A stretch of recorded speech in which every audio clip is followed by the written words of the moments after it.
അമേരിക്കയിലെ അന്താരാഷ്ട്ര മതസ്വാതന്ത്ര്യ commission USCIRF ഇന്ത്യയിലെ പ്രമുഖ ഹൈന്ദവ ദേശീയവാദ സംഘടനയായ RSS, രഹസ്യാന്വേഷണ ഏജൻസിയായ റോ എന്നിവയ്ക്കെതിരെ ഉപരോധമേർപ്പെടുത്തണമെന്ന് അമേരിക്കൻ സർക്കാരിനോട് ശുപാർശ ചെയ്തു. ഇന്ത്യയിൽ മതന്യൂനപക്ഷങ്ങൾക്കെതിരെയുള്ള അതിക്രമങ്ങൾ വർദ്ധിക്കുന്നുവെന്നും മതസ്വാതന്ത്ര്യം ലംഘിക്കപ്പെടുന്നുവെന്നും ചൂണ്ടിക്കാട്ടിയാണ് ഈ റിപ്പോർട്ട്.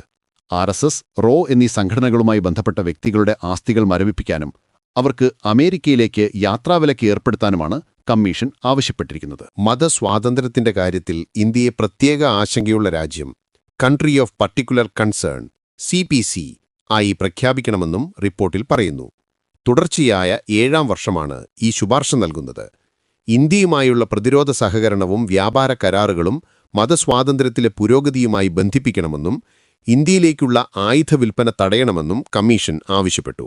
ഈ റിപ്പോർട്ട് പക്ഷപാതപരമാണെന്നും ഇന്ത്യയുടെ ആഭ്യന്തര കാര്യങ്ങളിലുള്ള ഇടപെടലാണെന്നും പറഞ്ഞ് ഇന്ത്യൻ വിദേശകാര്യ മന്ത്രാലയം നേരത്തെ ഇത്തരം കണ്ടെത്തലുകളെ തള്ളിക്കളഞ്ഞിട്ടുണ്ട്.